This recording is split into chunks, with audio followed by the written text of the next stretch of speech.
បាទសួស្តីអ្នកនរគ្នាវិលមកជួបខ្ញុំសាយថ្មីទៀតបាទវីដេអូនេះខ្ញុំធ្វើបង្ហាញអំពីរបៀបបង្កើតកាតនិស្សិតសិស្សឬក៏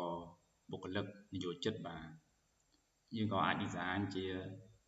ពញ្ញាប័ណ្ណបត្រសញ្ញាបត្រក៏បានដែរឬក៏នាមប័ណ្ណក៏បានដែរបាទប៉ុន្តែវីដេអូនេះខ្ញុំបង្ហាញអំពីការបង្កើតកាតបាទអញ្ចឹងខ្ញុំបើករួចហើយបាទប៉ុន្តែជាដំបូងយើងត្រូវតែរៀបតារាងនៅក្នុង Excel ជាមុនសិនខ្ញុំបានរៀបចំហើយក៏ខ្ញុំធ្វើបទបង្ហាញទេបាទនេះខ្ញុំជាឧទាហរណ៍ទេបាទអញ្ចឹងនេះគឺមានរូបថតបាទអញ្ចឹងរូបថតនេះយើងយក link បងប្អូនយើងដាក់ cursor មកយើងចុច right click នេះ link ខាងក្រោមបងប្អូននេះយើងចូលទៅយើងទៅរក file ទុកនេះទុកឡើងនេះ photo បាទអញ្ចឹងខ្ញុំត្រូវយកមួយណាក៏បានដែរខ្ញុំដាក់ចូលបាទគេបានរូបថតប៉ុណ្ណេះហើយខាងក្រោមខ្ញុំបាច់ដាក់ទេបាទគាត់ទៅជាវីដេអូទៅបទបង្ហាញទេបន្តមកខ្ញុំចូលទៅ Microsoft Publisher វិញបាទតារាងនេះគឺជាផ្ទាំងកិច្ចការមួយសន្លឹកអញ្ចឹងយើងត្រូវកំណត់កាតយើងនឹងទំហំកាតយើងនៅក្នុង page design បាទយើងចុច page design មកបន្តមកនេះខាងក្រោមនេះគឺ page setup យើងចុចសញ្ញាព្រួយបងប្អូនបាទយើងចុចឡើងនេះសិនបន្តមកយើងចុច select យកមកវិញគឺ multiple page proceed បាទឃើញបងប្អូនខាងនេះវាចេញមកនេះ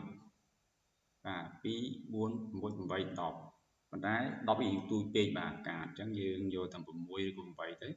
ឡូវយើងយកតែខ្ញុំតម្លើងនេះចុះបាទតម្លើងទៅ7បាទ height កម្ពស់ខ្ញុំយក 2.5 ទៅឧទាហរណ៍ទេបាទ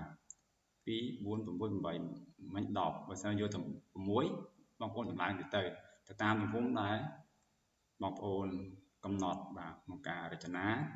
កាតរបស់លោកអ្នកបាទអញ្ចឹងបន្តមកខ្ញុំចុច OK បាទនេះគឺបានហើយបងប្អូននេះគឺបានហើយបាទនេះទំហំនេះបាទបន្ទាប់មក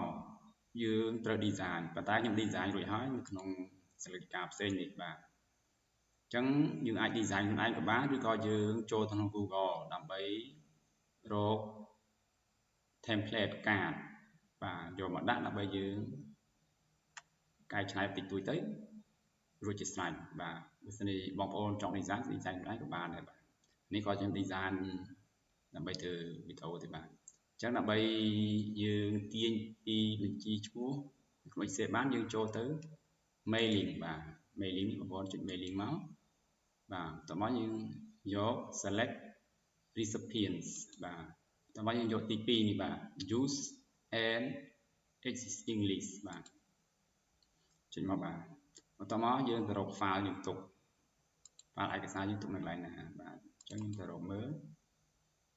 បាទនេះ student names បាទចុចមកចុច open បាទតោះមកខ្ញុំចុច OK បាទនឹងមានតែ sheet ទី1ទេខ្ញុំចុច OK តោះមកចុច OK បន្តទៀតបាទបន្តមកយើងចាប់ដើម merge ចូលបងប្អូនបាទ merge យើងចូលឡើងនេះ insert merge field បាទចុចមកបាទមានប៉ុណ្ណេះបាទអញ្ចឹងខ្ញុំដាក់ cursor កន្លែងមុនបាទ ID បាទយក ID បាទទៅមក student name ទៅមក student contact បាទទៅមក year of academy បាទ photo យើងអត់ដាក់ទេបាទអញ្ចឹងយើងដើម្បីឲ្យចេញនេះយើងអាប់យើងចុចឡើងនេះមកយើងមក review result នេះបងប្អូនបាទចុចមក review បាទនេះបងប្អូនចេញនេះបាទចេញហើយកន្លែងរូបថតនេះយើងអត់មានយកកន្លែងនេះទេបងប្អូនកុំយកកន្លែងនេះអត់សោះបាទយើងអត់យកកន្លែងនេះទេបាទយើងមកមើលកន្លែងរូបថតនេះ picture បាទនេះបងប្អូនយក picture បាទចុចអូនេះមកបាទឃើញបងប្អូនហ្នឹងហើយអញ្ចឹងយើងប្រូមតិចទៅបាទហ្នឹងហើយទៅបងប្អូនប្រូតាមបងប្អូនគិតថាស្អាតចោះបើខ្ញុំធ្វើវីដេអូបង្ហាញទេកុំឲ្យវែងពេកអញ្ចឹងបាទអញ្ចឹងយើងមកមើលខាងលើនេះបងប្អូននេះយើងចុចមកបា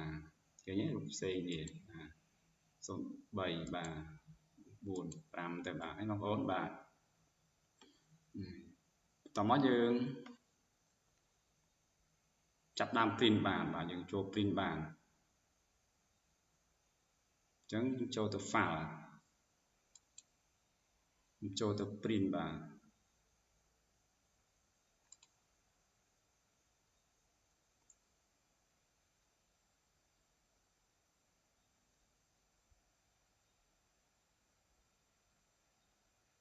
បងដំណើរការបងប្អូន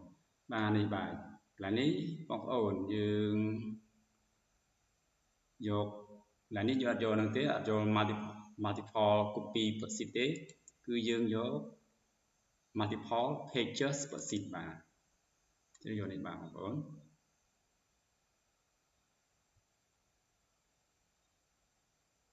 បាទនេះគឺកាតយើង2 4 6 8បាទគឺចំនួន8បាទយើង print មកចេញទាំងអស់បាទបើយើង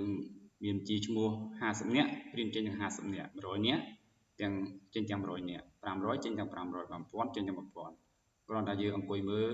កុំឲ្យជាប់กระดาษម៉ាស៊ីន print ទៅបានបងប្អូនបាទអញ្ចឹងវីដេអូនេះសូមបញ្ចប់ត្រឹមនេះអំពីរបៀបបង្កើតកាតបាទ